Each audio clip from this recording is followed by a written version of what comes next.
to the EJ Pro Pick'em Show. I'm your host, Dennis James. I'm here again with my co-host, Sean Harris, and my producer, Lawrence Jones. And we've now gotten down to nitty-gritty in the playoffs. We're approaching the championship weekend. And, the playoffs kind of been like the regular season. A lot of surprises, a lot of upset picks for everybody. A lot of people have already been eliminated, and pretty much there's only 2 people left already.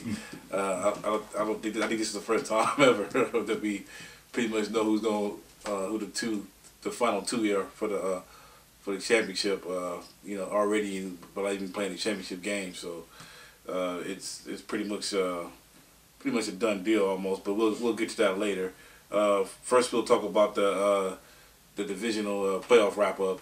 I guess the one thing you could say after watching the games from this weekend, the top 4, I guess you'd look at it that way, the top 4 defenses pretty much are the ones that are in the NFC Championship, or in the championship game. Would you guys agree with that, or? For the most part, I mean, San Diego was up there, but they were. I mean, it was just in terms of yards. So. Yeah, but look who San Diego played in their division. So I don't. That's kind of misleading. I'm just talking about. I ain't even looking at numbers. I'm just talking about if you look at a team on TV, who you to get the best defense. I think these top 4. Maybe you may put the Ravens in there, but I think these are the top 4. Who? Anyway, yeah, I probably had to say so. The Jets are kind of like a weird team. Yeah. But I had to say at least, if not top 4, top 5. And also at the beginning of the year, remember at the beginning of the season, who was the 2 sexy pick to be in the Super Bowl? At the beginning of the season. The Jets and the Saints, or Jets and the Packers. That's what everybody was going with, and there's a good chance that might happen. Even after everything that went through the season, we still right back there. And it's also funny because I remember at the beginning of the season, it's still like if I was stuck with what I've been saying all year long. I said Atlanta was gonna have the best record, and I said they're gonna lose in their first game, and I picked them to make it the Super Bowl. So you gotta stick with what we say. I remember you talked about how bad New England defense was, and they secondary, everything was too young. And who did you pick? Anyway. All right, let's get to the first game. First game was Baltimore-Pittsburgh, the rivalry, the saga continues, however you want to say it. This was another defensive struggle, even though the score didn't indicate that. But both offenses could move the ball. Pretty much the difference in the game was turnovers, and then Pittsburgh was able to make one big play down the stretch. But as far as picks goes, 29 out of 40 picked the Steelers, and there were 8 20-point bonuses. So this was a key game as far as picks. Let's just talk about this game for a little bit. The thing that stood out to me, it just seemed like the difference in this game to me, Flacco just fell apart. While certain situations in the game, Big Ben rose to the occasion like he usually does. To me, that was the big difference in the game. What did you guys get out of it? Well, I didn't see a lot of the game, but yeah, that seemed, from what I've seen on highlights and the little of the game I did see, it seemed like the difference was turnovers, and then the fact that Big Ben was able to step up when he had to, when Flacco fell apart under pressure. Yeah, I didn't see too much of the game either, but from what I did see, Ben wasn't afraid to launch it, and it's like Joe Flacco. He seems to be all right, but he doesn't seem to be that type of quarterback that could will have. He seems like he won't have enough games where he's going to rise to the level of the competition. He seemed to just either do average or fall apart for some reason, especially against the Steelers. Yeah. Well, Baltimore got to a 21-7 lead. Right. In the second half, Ray Rice fumbled, and it seemed like Harbaugh. I don't know if he benched him or what happened, but he took Ray Rice out the game. He didn't really play till midway to the fourth quarter. I didn't understand that. He's been your go-to guy all year. Why did you sit him down so long?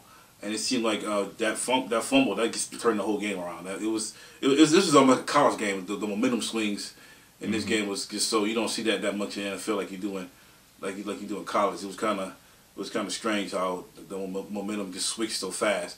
And then even after Pittsburgh came back tied up, Baltimore came right back, and then they had the punt return, and then it was called back, but I thought a questionable holding call. Well, yeah, it was definitely. There were a lot of questionable calls in this game. I thought too.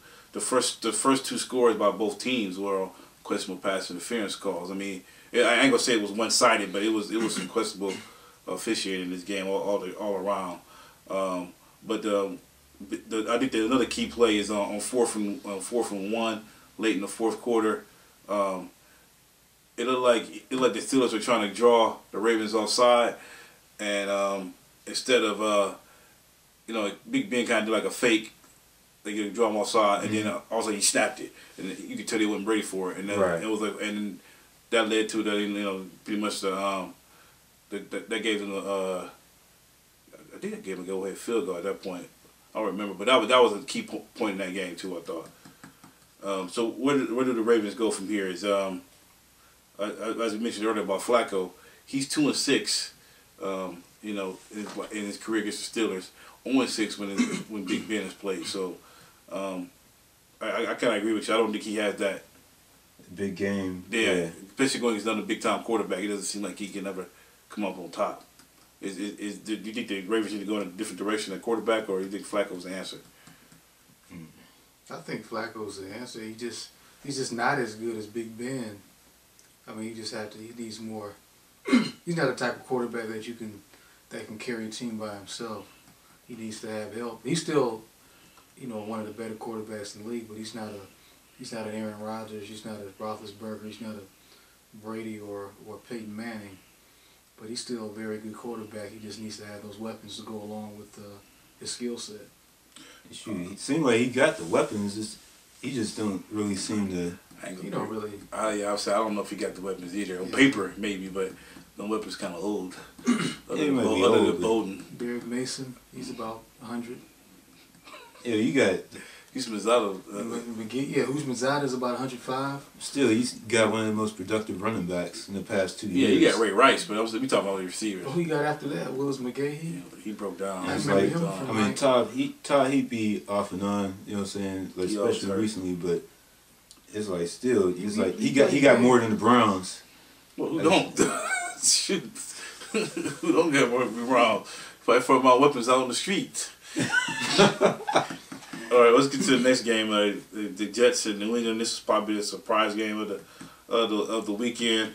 Only 3 people picked the Jets to win the game at all. This was definitely the key pick because the person that's right now the top scorer in the playoffs, Markia Hayes, she picked this game on the head, and she picked the Jets. This game, we heard about all the trash talking all during the week, and then foot fetishes. Cromartie, started it off, and then Wes Welker came back. I don't know if you guys heard his press conference, but that was hilarious. That's the first question that I want to get into. A lot of the Patriots players thought that it was unnecessary to bench him, to discipline him for that, and a lot of people think that may have affected the start of the game because the Patriots did move the ball down the field in that first drive, but came up short, and actually the first 2 drives. And the second one is when he threw the interception. Do you guys think that had an impact on his game? Yeah, definitely. It did have an impact. They were kind of sluggish. They did appear kind of sluggish. Seemed like the Jets were more ready up for the game.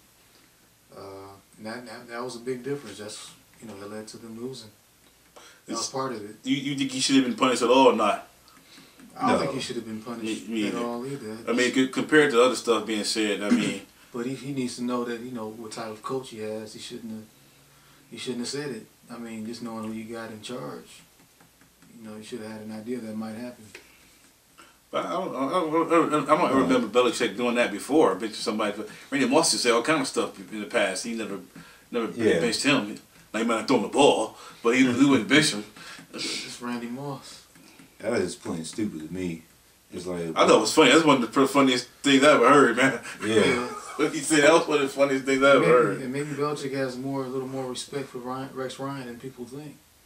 I'm pretty sure he does, but I mean, because I think he even apologized after the he did after the game. So I mean, I agree. There's no place for that in the press conference. I mean, if you talk trash, keep it to players and on the field.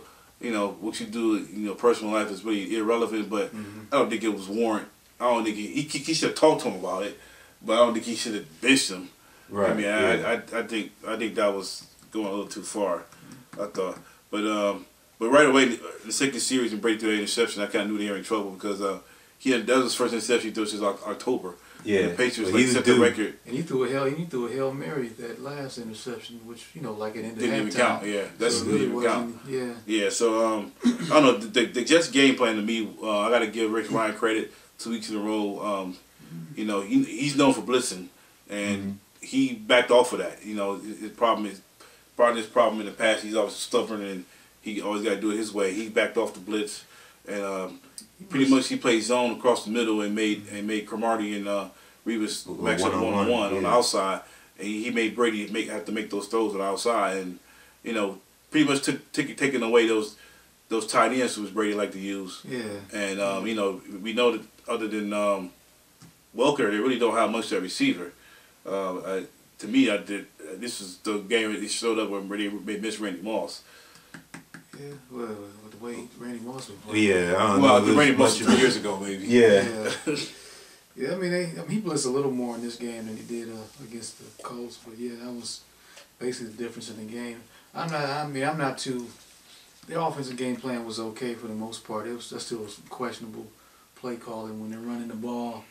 You know, they drive and just running the ball, then they decide to pass, and then they stall, end up kicking the field goal a few drives. You talking about New England or? The Jets. Okay. But other than that, I mean, they were pretty efficient. They had a good game plan going in the game. Yeah, one thing I heard is just part of what wins the game is preparation. And it's like, you know, it's like anytime you get your butt whooped like that, it's like you're gonna be watching the game tape like a whole lot, and you're gonna see what you know what I'm saying, what you did wrong, what went right, and So you saying the Browns been watching all the game tape over the last few years? provided you got a good enough coach to see all that. Well, he's an analyst now, so ESPN analyst. Who? Coach ESPN, He ESPN, is? ESPN will hire anybody. Yeah. He don't have the personality to be on the He did all right. ESPN. He did all right. They was asking him about how he felt about the Pat Shurmur hire. What did he say? He said he fucking blows.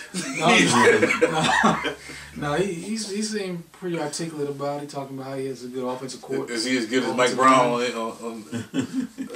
Mike Brown's pretty good. Mike Brown's pretty good. I was surprised. Yeah, he was pretty good. Yeah. He's still like Mr. Potato Head, but he was pretty good. You know, Charles Bentley sounds just like Mike Brown, man, on the radio. All right. Well, we're gonna take a quick break, and we come back. We're gonna get into the NFC side of the divisional playoffs.